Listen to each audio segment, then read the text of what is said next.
Hello. I was going to cancel it because we were walking through, but episode 17 of this season would have begun. So, what's up? You tell us, Coach, how's it feel to finally get this deal done? Yeah, I mean, it's something we've been working on for 6 weeks, so it's good to finally get it done. What does it mean, like, to the program? Yeah, I mean, I've said from the start, my goals and objectives of being here and what I want to do, and I think it just shows that we're continuing to head in that direction. And college football, I've said it multiple times, it's absolutely chaotic and nuts right now. So there's got to be, not just what somebody's doing 1 year, not what they're doing in 2 years. You've got to have a plan to be able to stay aggressive in this thing for 3, 4, 5 years down the road, because you don't know when it's going to end. And if you don't have that, then you're just a ticking time bomb to failure. And I think we're now in a position where we can have that stability, have that support to our players, to our coaches, that hopefully we can create that stability and continue to move forward and progress with the crazy times, which could change today what the standard is to win. And hopefully we continue to press as an institution to meet those standards, and I think we will. The staffing salary was a big part of the reporting of the contract. What does that mean, that side of it mean to you? Yeah, our staff wins. I've said this over and over again, and people always read into the words I say. I just say the truth most of the time, right? And it's our staff is what's got us to this point. Our players are what's got us to this point. This isn't Kenny Dillingham's program. This is our program. I'm just a piece of it. And they're a vital piece, and I think they deserve to be one of the, to be taken care of at a high level. As far as staff goes, Kenny, what roles do you feel like you need to add to make this a better operation? Yeah, I think we got to add, Josh is going to take on a way bigger role, with his title, whether it's, you can call it the GM role, whatever you want to call it. He's going to still be the, director of personnel and recruiting, right? And he's pretty much our lead person in that world, and he's going to take on that responsibility of that. And that was the plan when we hired him. Now we're able to do that because I've worked with him for a little while and I trust him. We're going to be able to do some things on offensive and defense in order to get, some coaches moved around a little bit, to which I think would help us in today's climate of college football. So I think then we're going to be able to take care of the people that were here and got us to this point. And to me, that's the most important part, is you take care of the people who got you to this point. Players, coaches, you take care of the people who got you to this point. And as far as when you arrived, the resources that you had, the position that the program was in to where you are now, how would you put into perspective the changes that have occurred over the last 3 years? Drastic. I mean, I said that week 10. It was drastic changes, and that's the truth. I think we were fighting on how can we guarantee and how can we the support for this season, this upcoming season, the now. They've stepped up from that perspective. Our university, President Crow, everybody stepped up from that perspective. It was more the changing of the landscape and how much it changes. Are we going to continue to step up in year 3 of this, in year 4 of this, in year 5 of this? If it keeps going, are we going to be able to stay committed to that? And that's what I was fighting for, was that long-term commitment to our staff and to the program and to the commitment to try to be competitive in this crazy world. But our university has stepped up big time, and they were going to step up this year as well from that perspective. How does that commitment change your outlook of the portal coming next month? Yeah, I mean, we're going to try to sign the best players we can that fit our program. Be a good person, make good decisions, have more fun working harder than anybody in the country. That's what we want here. Guys that fit that model, just like Ben Coleman over here lurking in the corner about to ask a question, right? It's coming, and I see it, right? But we want guys who truly love being here and who enjoy being here. What's the next step that you need, Kenny? What's the next step after this that you guys need? We need to find one of these really rich people in this city to step up and stroke a check, and I'll do everything I can to make you the most famous person in the city, right? That's really what we need. We need one person. We live in Phoenix, Arizona. You're telling me there's not one person who could stroke a $20 million check right now? There is somebody out here who can. There's somebody who can. There's somebody. And other people are going to sacrifice to be here. Somebody step up and be that dude to say, holy cow, what completely changed it? This person. There's somebody out there that's going to listen to this, that's going to get it forwarded it. If you know somebody who can do it, forward this message to somebody. Somebody can step up and completely take this place from the direction it's going to holy cow. And it's right here in the city. Would you let them beat you in pick up basketball or ping pong or anything? Now, if they can beat me, they would beat me. Letting them beat me? Maybe. What do you like about just the way Josh operates and what he could do with an expanded role? Yeah, very, very direct. I think he's a good evaluator of talent. He used to coach high school football in his past. That's his history. So good evaluator of talent. I think he's a good person, right? I trust him. And for me, that's a big piece, is trust. That's why I truly hope I get to, continue to take care of our staff at a high level. That's why this entire fight was for consistency and longevity of our staff and getting more resources for our players and staff. And Josh is just a guy that I have a lot of trust in. And I think he's got a good eye for an evaluation standpoint. How much are you relieved just to have this done and behind you now so you can get on with everything you need to get on with? I never really let it distract me. I don't let stuff like that distract me. I don't fall into all the game of this thing. I just go about my business, go do what I need to do today to be better today in the role I'm in, and you rock and roll. So it really wasn't a distraction for me personally. It was just another day doing what I do and operating. It is a reality show though, so I understand that it can be distracting to other people. But to me, it's like I'm an episode on the show, so it's just another episode. Did you have any conversations with anyone from Michigan? Well, I couldn't hear you. What'd you say? Conversations with anyone? I think every time these things open, like my agent, everybody talks to everybody. Like that's how that process works from that perspective. But for me, I never got offered a job. None of that ever happened, and it never got to that point. Michigan's an unbelievable job with unlimited resources, with people who will do whatever they can to make it successful, who want to see it succeed. Somebody's going to get an unbelievable opportunity, the same thing I said a week ago, an unbelievable opportunity to take over one of the best programs in the country, who are resources, one of the best programs in the country, with one of the best rosters in the country. And I got nothing but respect for them. I got a lot of family members, or I got a couple family members, and my wife's best friend all went to Michigan, so I have nothing but respect, and I know they'll find somebody who's unbelievable. What can you do with this place and properly resourced? Yeah, I think continue to grow and grow and grow. You can do anything anywhere right now in college athletics. You can be as good as you want to be. You can be as bad as you want to be. It's that simple. I mean, I think what we've done in the last 3 years is we've created a level of expectation where we can be competitive, right? We can be on the upper echelon of competitive in some areas. We can be in the middle area of competitive in other areas, but we can be competitive. But in this city, I mean, all it takes is a couple people to say, wow, what's going on? That's it. We've yet to get that. That's the one thing we're short on right now. We're yet to get that person to really just dive in, or those three people to really just dive in, jump in. And they're out there. And it's going to come. And when that comes, like I said, you can be as good as you want to be, as good as you could ever imagine, as you could dream about, or you can be as bad as you ever want to imagine. And that's the crazy part of this era. I think there's tons of teams who can attest to kind of what I just said, is it's really up to the university stepping up at a high level. The athletic department is.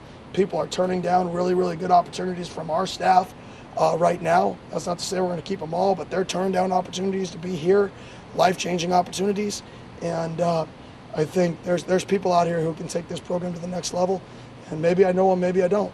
Hope I get to know them. Coach, the fever that we talked about on Thursday with the fan base and how emotional they were throughout this whole process, how do you get them to channel that into positivity moving forward in support of this program? Yeah, I think the support is the proof's in the pudding. We sold out every game this year. That's unbelievable. I think we've got to continue to do that.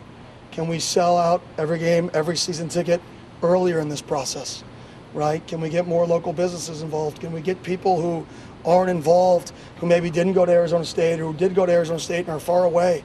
Can we get the Phil Mickelsons involved, right? Can we get these guys involved in our program, the John Rahms? Can we get people back involved in this program and get them involved in a level that everybody knows, man, these guys love Arizona State, and these guys are willing to sacrifice something for it. You mentioned the commitment from the university. Fans had reservations about Michael Crow's approach to this. What, based on that reaction, I mean, what can you say to the outside noise about his commitment to athletics and football specifically? Yeah, I mean, he's stepped up, and I don't think I've ever said they haven't since I've been here. I've alluded to like more and more and more, and I'll always say that. If I'm not saying that, I'm doing something wrong, right? We should always up more to a point where we're the best in the country. And are we getting better and better and better? 100%. Has he rung the bell and answered the bell over and over again? Yes. But at the end of the day, you know, the university can only do so much alone, right? And right now we're lacking in some areas that, you know, me and him have a plan to try to raise more money here together, to do it together. He's committed to doing it with me together. And, you know, I've got unbelievable belief that he can get it done. He's arguably the best fundraiser in, I mean, you could truly say it, in all of, you know, the country and college. I mean, what he's done to this institution over the last 20 years is remarkable. So, I mean, that's a guy who, if he's committed to trying to fundraise for this program and trying to elevate this program, and that's something that I could get behind. Kenny, you've often spoken about loving the process of building the champions. How much more appealing is it to, you know, continue that process here at Arizona State rather than perhaps another place that's kind of more ready-made and plug and play? Yeah, I think every place has its own challenges. I think as long as there's upward trajectory and as long as you have a plan and a vision, you know, my biggest thing is if you don't have a plan for the future, right, then how can you do anything right now? Like if what we're doing right now is not planning for 2 to 3 years down the road, right, and we don't have a plan for that, then what is our plan right now? Just to like figure it out and make it? I think you always have to have a plan and be willing to adapt to that plan. When we got here, we had a plan on what we wanted to get accomplished here, right? We went and attacked that plan. Now we're at a little bit different stage. There's different rules, there's different dynamics. We needed to create a plan for the next 3, 4, 5 years for what our next steps were. And in order to do that, we needed some things from the football side in order for us to put together a plan that we felt was necessary to go win football games. And the university has stepped up. And but I'll say this, there's a lot more in this valley. There's a lot more meat on the bone here. And when I say a lot more, I mean a full tomahawk more of meat on the bone here. That there are people out here that can step up and absolutely change the game here and take just one more step. And that's just the challenge, is constantly taking one more step. So as this played out, did you have doubts that they would meet you where you needed to get to? I really didn't. I mean, everything takes time. You know, this is a $4.5 billion enterprise. You know, it's a big, right? So some things take a little time to get done, but at the end of the day, it got done. At the end of the day, I think we're all happy and we're all excited about the future. And like I said, my job is to just never be satisfied. I think everybody always wants to be better. And the university has done their part. And now it's the city, it's the people around, and it's not the fan. It's not the average fan. The average fan has stepped up. The average fan has sold out. The average fan is all over the internet. The average fan is in. Sports, radio, they're talking about Arizona State all the time. They're in. The city is in, right? But there are people in this city, like I said, very limited amount of people who could absolutely change the game here, whether they're an alumni, whether they're not, whether they're just from here, and they want to be somebody that people remember. You have an opportunity to be remembered for a long, long time here in a place that you live in a small window of time. Who knows when this window of time is going to end? You got a chance to be remembered forever. And somebody's out there, and I hope this message hits it. Some people say, oh, he's begging again. Oh, he did this, and he's begging. No, I'm not. I'm just stating facts in today's era. And it is what it is. And I'm fired up for it. I like your socks, by the way. Yeah.